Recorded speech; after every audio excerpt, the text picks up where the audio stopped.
The Real Estate Show continues here on KMED this weekend. Pete Belcastro and Joe Brett, the Real Estate Guys, with you. And thanks for joining us. Still hot here in the middle of summer, but, hey, back to school. I mean, they're advertising back to school. I guess that tells you, isn't it, that it's time.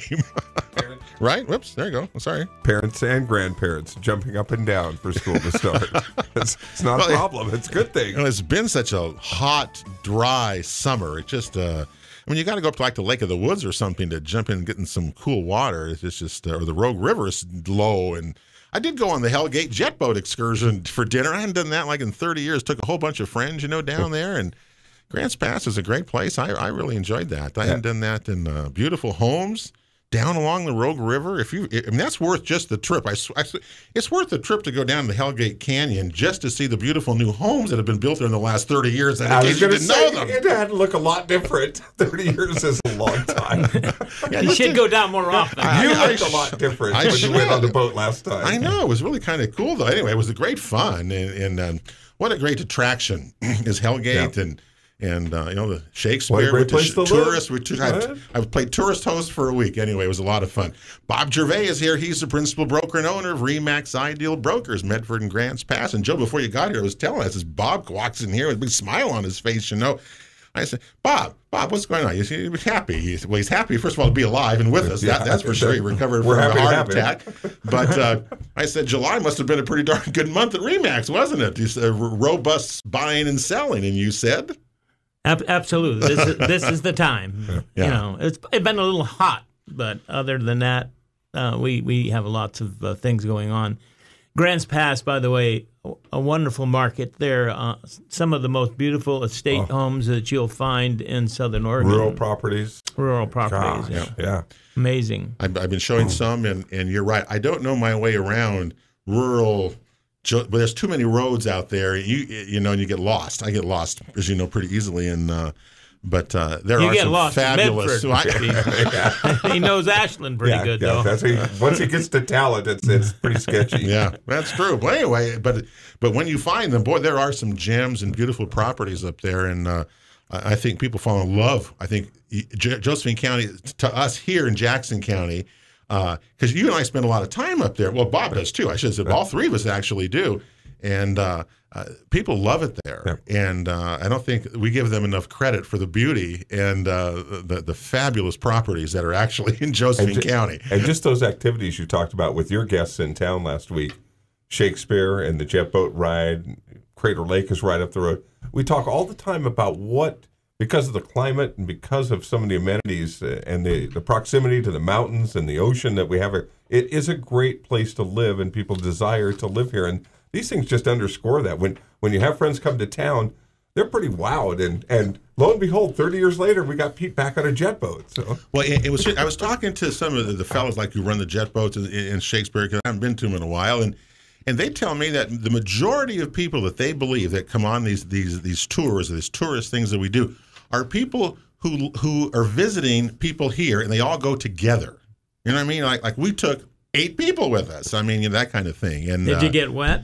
Yes, it was a lot of fun. I have to say, it was great fun. And of course you did. And I do want to buy that one. I would move along the Rogue River at several of those places, by the way, I saw. All right. Well, today, the statistics have come out.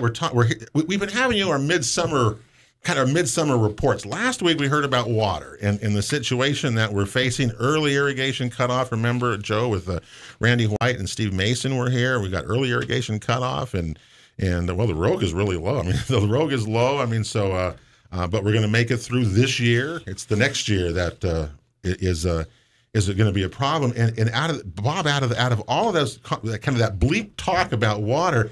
What was interesting was Randy said that it was really good for them because so many more people are paying attention who live in rural properties or even in urban centers about water because of the situation that we find ourselves in, and that they have been extra busy answering more questions, doing more things regarding people's questions about water. And I thought that's a good way to look at it. This about 2 weeks ago, I had some friends come up from Santa Monica, California, and they mentioned 2 major things, and one was clean air, and the other one was water. Southern California having a real problem with water right now. Well, the whole state is. I mean, everybody is. Yeah. I mean, look at Shasta Lake. I mean, it's 40 million people depend on that Colorado River Basin. Well, anyway, and more every day. Yeah, right. Well, we really saluted the water managers in our valley here, because we can't do much there. But I think that the people who manage our water resources here, these lakes, have done a pretty good job this year and deserve some credit for that. And then we have these fires, and that doesn't help, and more water gets used and things like that. You and the citizens of Ashland have also been a standout example for water conservation because the tap line from Talent connecting to Medford won't be online till September, and they're going to make it through. Rita Reservoir is still 99% full because Isn't that amazing? Of the water conservation efforts of the citizens and businesses in Ashland. Well, thank you. When I don't shower and I wash my hair, once a week. You can use my shower anytime. Yeah, it's amazing what you can do when you cut back with water. I will tell you. Anyway, please use my shower more often. The statistics, Bob, as we brought them along, they're out again. Those 3-month activities that go on, and from May through July, over 604 properties sold in Jackson County. How many in Josephine County during that time, Bob? Do you see there just units sold? Units sold. It looks like 126. That's pretty good. Yeah, isn't that pretty good? Yeah, I mean it's a smaller market. Well, anyway, new home construction continues to do well. From a year ago, there were 63 new homes brought on the market. This year, that 3-month period, 67. So that's continuing to do well, isn't it? I suppose those numbers were 5 and 7, from 3 or 4 years ago. 0, 2. Yeah, that's significant, and the consistency of the new building is nice to see. And where over the 1-year period. And of those 67, where do you? This is the quiz. Where do you think most of those are coming from? The new homes? Yeah, White City and East Medford. I would think East Medford, White City also. Yeah. Well, you're right. You're right on one. It is East Medford. That's for sure. Is White City cooling off? And White City is the same as West Medford and kind of thing like that. But, But East Medford continues to be the spot, isn't it? Well, it's because they're buildable lots. Yeah, and they were same thing. Yeah, with White City, they're affordable buildable lots, which we're running out of fairly rapidly, by the way. Well, and these were all from developments that were pre-recession, that were out there, that got bank took them back, and now those are being built on right now. We're going to find out from Callie Madden in a couple of weeks whether or not we're seeing anything new applications beyond the inventory that, Bob, you just said. Have you heard anything?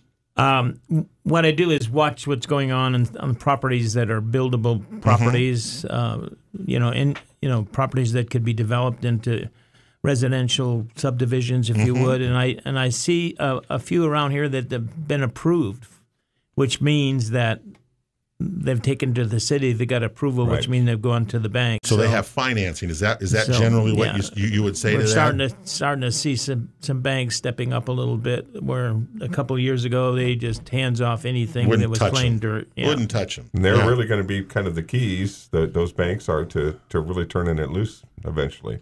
Absolutely. It needs to happen because we're still running short of inventory, which is driving the price up. That's our supply and demand issue, isn't it? I mean, that's exactly what we're seeing. Exactly what we have. Eric Calhoun and Terry Rasmus, a couple of our local agents, quoted in the Mail Tribune this week, and just not wanting to see that bubble situation come back around, not to grow too much, because we've had some pretty significant rebounds, as the market has naturally come back, but. Well, the changes are out there. There's no question about that. In rural properties, that we now are able to track on the MLS in that 3-month period, that we just had 141 of those properties sold, and that continues to be it's a big part of the market. 25% of the market. We're seeing that market pick up a little bit right now. Is that right? A lot of people are asking for acreage property. Mm-hmm. Under 5 acres, 62 of those sold. 5 to 10 acres, 43, and over 10 acres, 36 properties sold the last 3 months. That's just in Jackson County. So they continues to draw. Total homes on the market, that continues to rise. Remember, we were below 1,000 for months and months. We're down to 800 and something. Now it's almost 1,300 homes on the market. So they're coming back, but we'll take a look at, doing, for months was we did our TV show and the radio show for months and months. The majority of the sales were distressed properties, either REO, real estate owned properties, or for short sale properties. And you can see here by the stats on the first page, I think, that has been reduced, I think, somewhere in the neighborhood of 80% equity sales at this juncture. Well, 5 years ago, in July, when we started our show, when we looked at these pages, 85% of the sales were short sales or foreclosures. 85%. So that's really 5 years ago.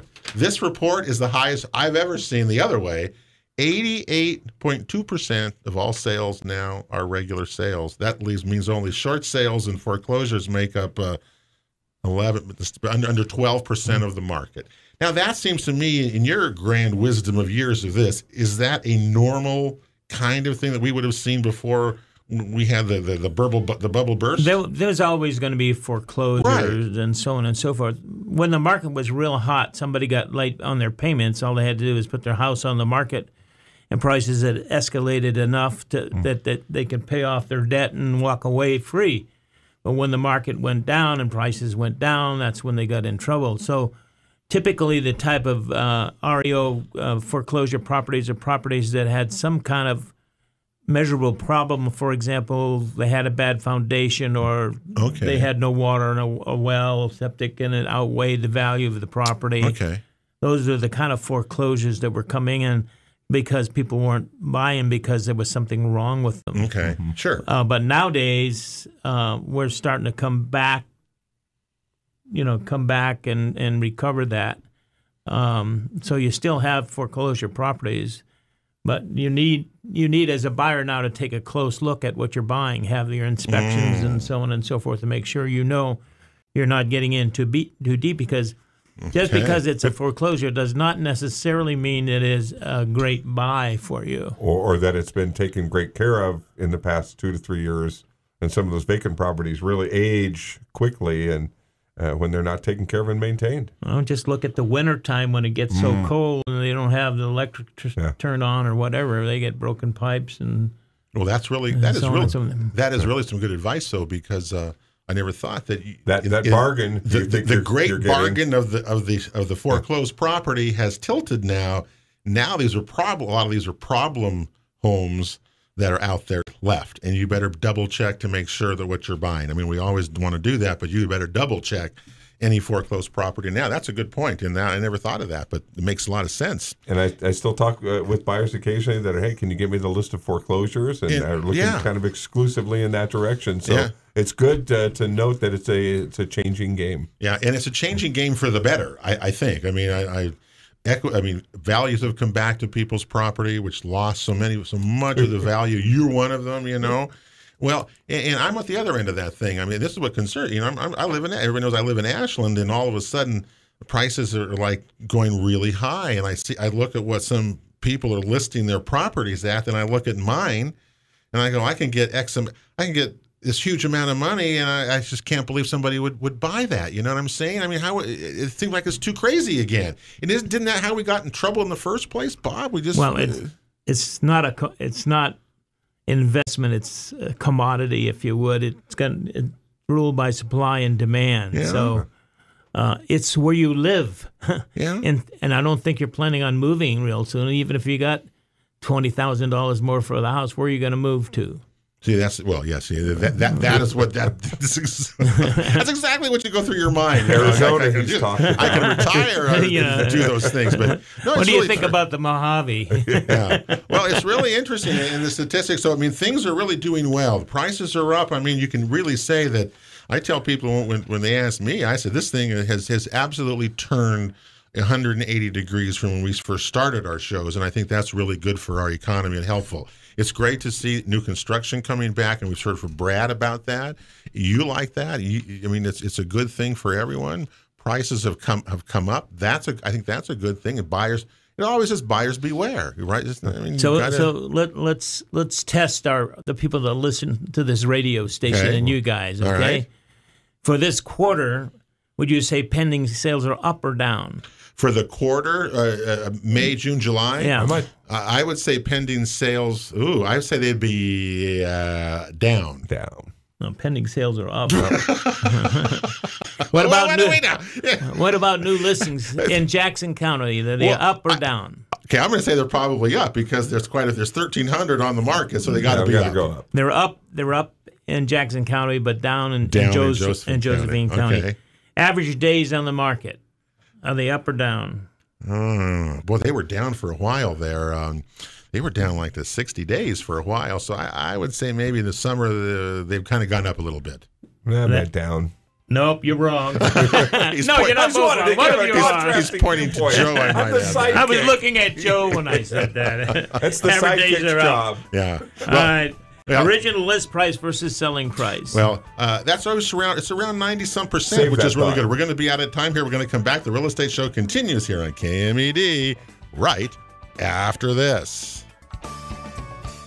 Real Estate Show continues here on KMED, AM and FM this weekend. Pete Belcastro and Joe Brett, the real estate guys, with you.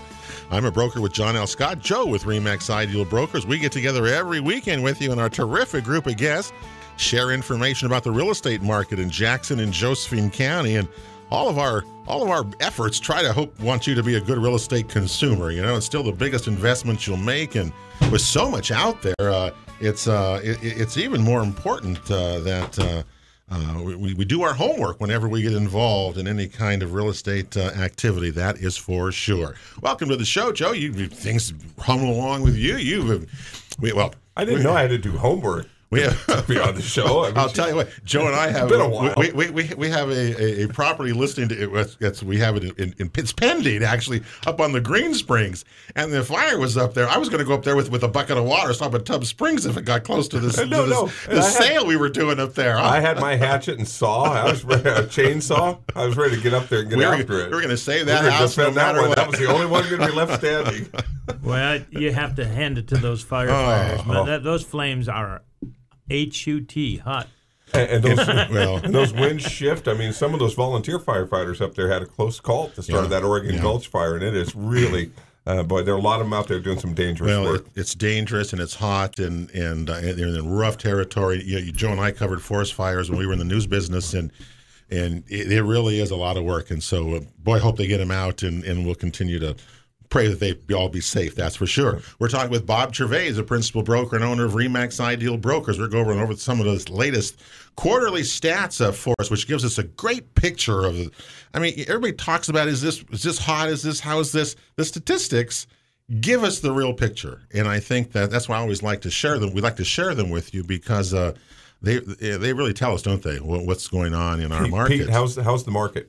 Market is depends, Joe, in if you're buying, selling, or investing. Okay, there he is. That's good. I learned I learned that from Bob. There, that's how you answer that question, and it's true. Yep.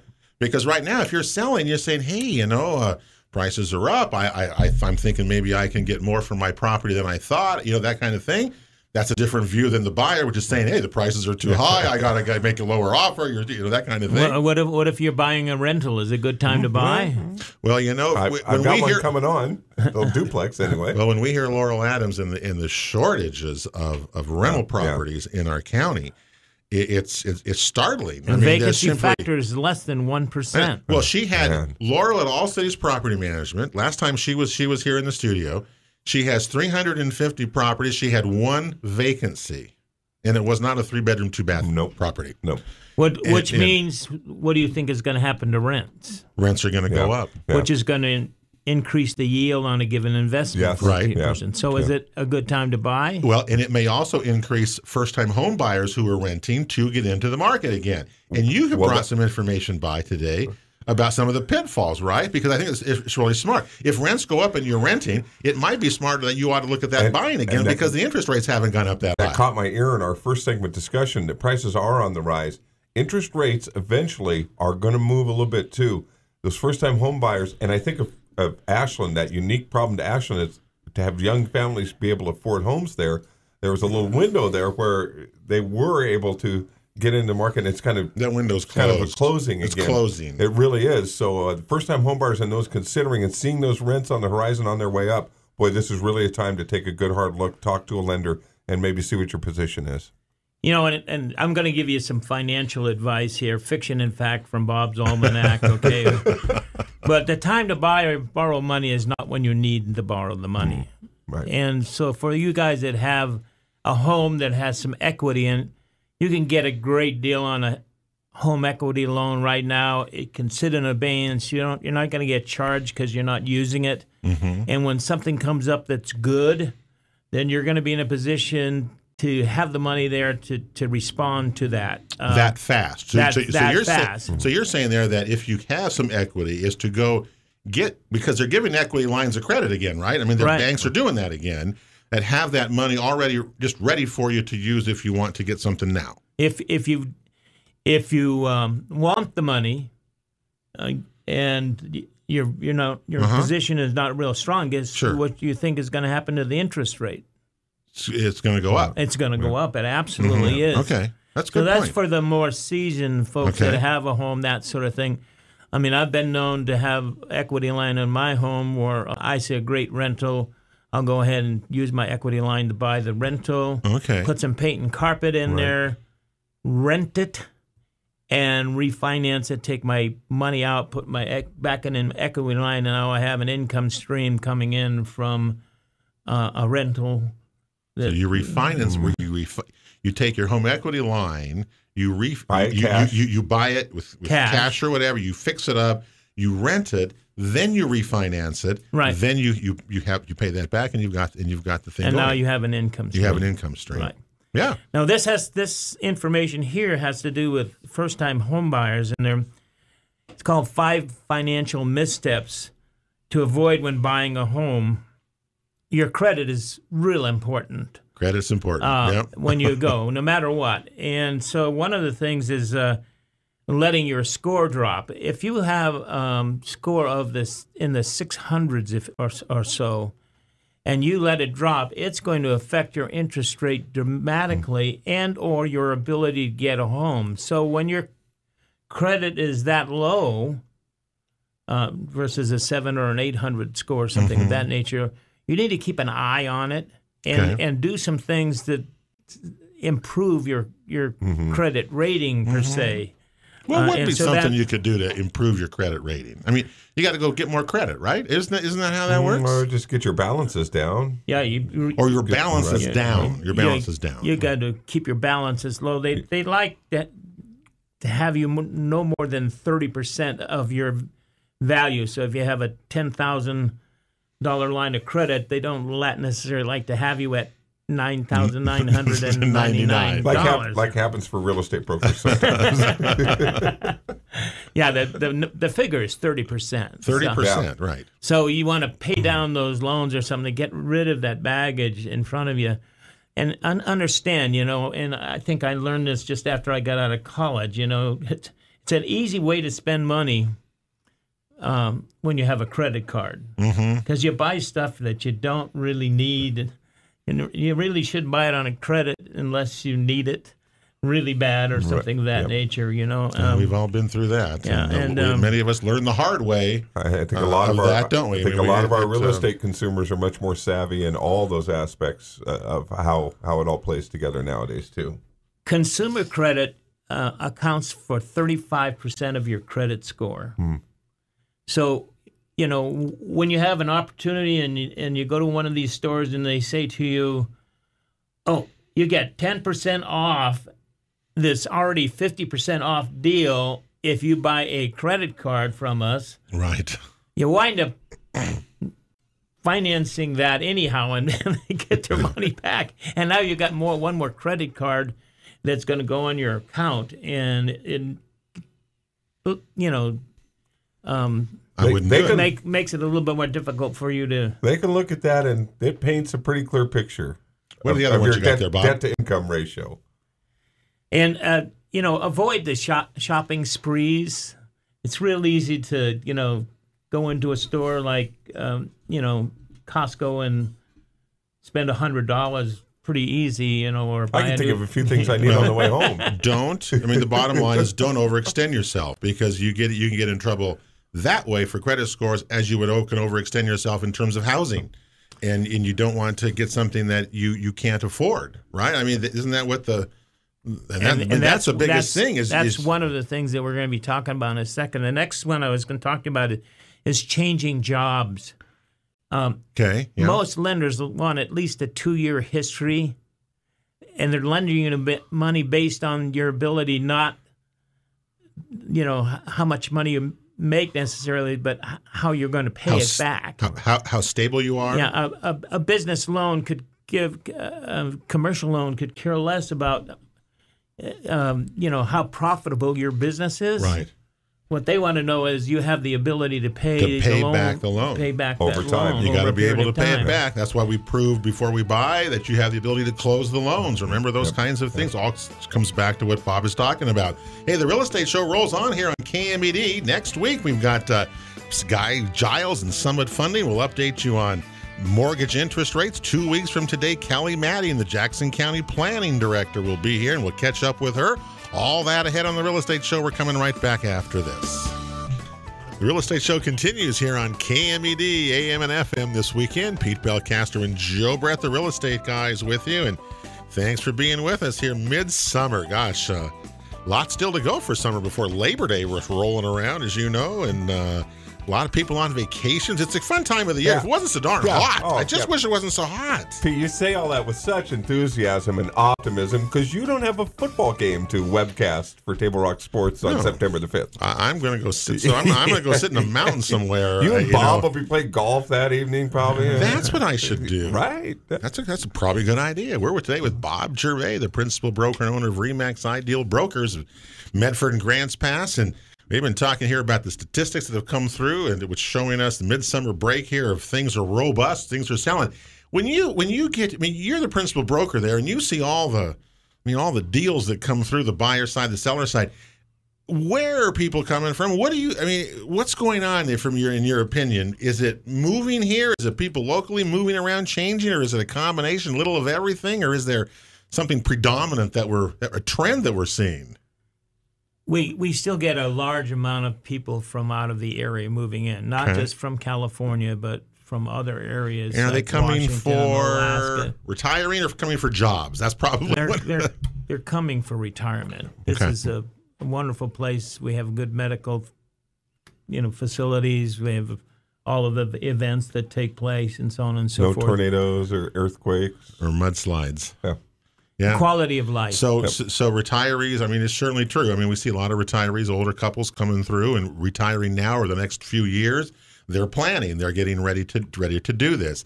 What about some coming for jobs? We had Frank Mania from Ticor was here with Colleen Johnston from SOREDI a couple of weeks ago, and we talked about. Well, you were here with us that day too. I was going to say Bob was here that day, and I thought that was really interesting to hear what is happening in terms of how. The movement is not. You're not going to get big companies that come in here. Let's face that. We have air quality problems with that, things, etc.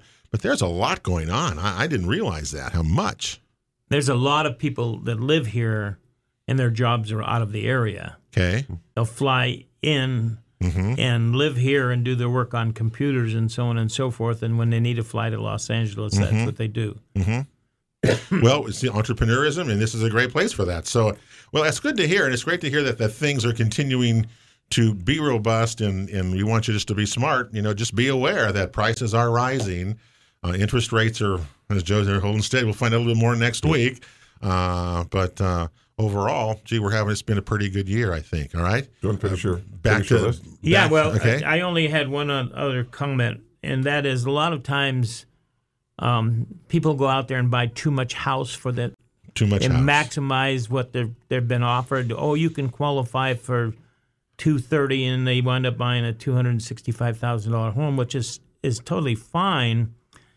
But if something happens to the economy, or one of you loses your job or something like that, you're going to have a hard time. So you may want to consider, spending the maximum you can, as well as in this kind of market where the inventory is light and we're getting multiple offers.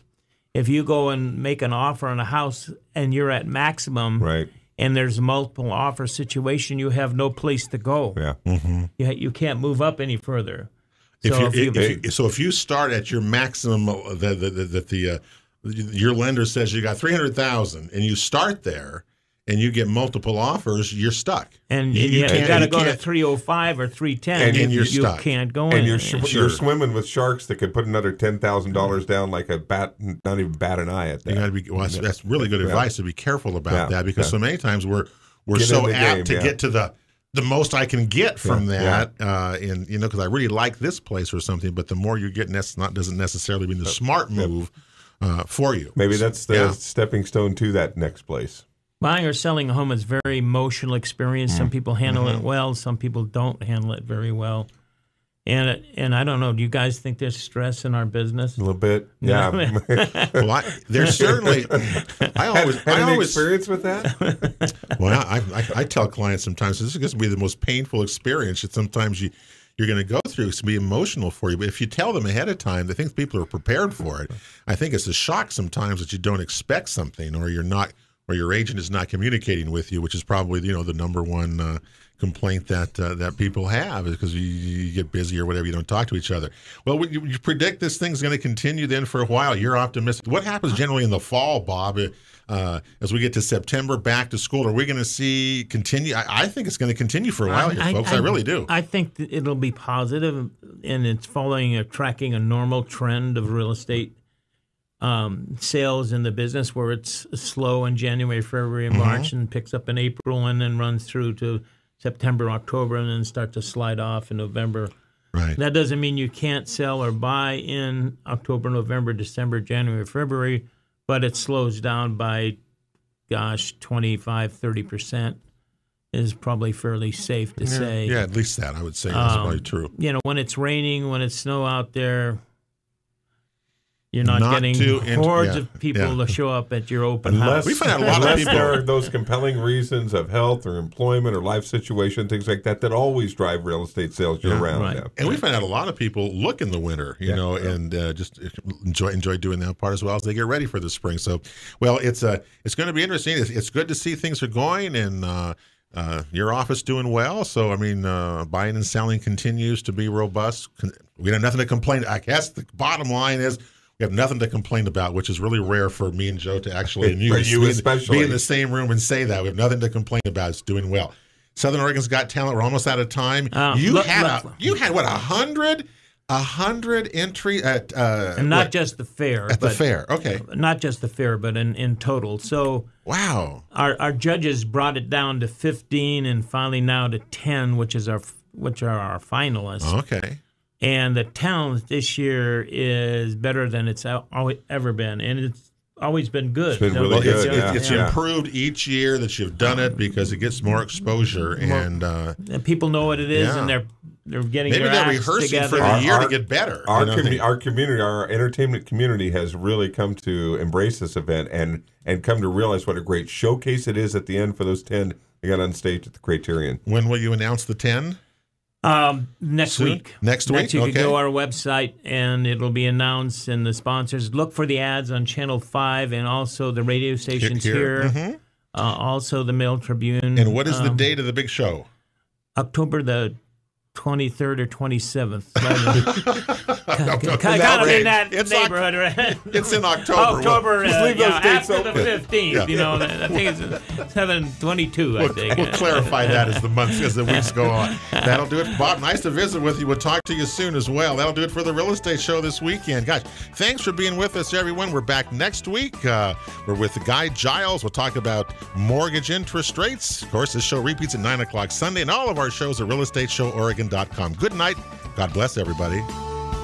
Thank you for listening to the original Real Estate Show with Pete Belcastro and Joe Brett, the Real Estate Guys. For advice, guidance, or counsel on any of our topics, or to watch a replay of today's show, visit our website at realestateshoworegon.com. This show is sponsored by REMAX, Ideal Brokers of Southern Oregon, Ticor Title, All Cities Property Management, and the Jackson Soil and Water Conservation District. We'll continue our weekly quest to enhance the value of your property and to make you a smart real estate consumer when we gather every Saturday and Sunday on KMED for the one and only original real estate show.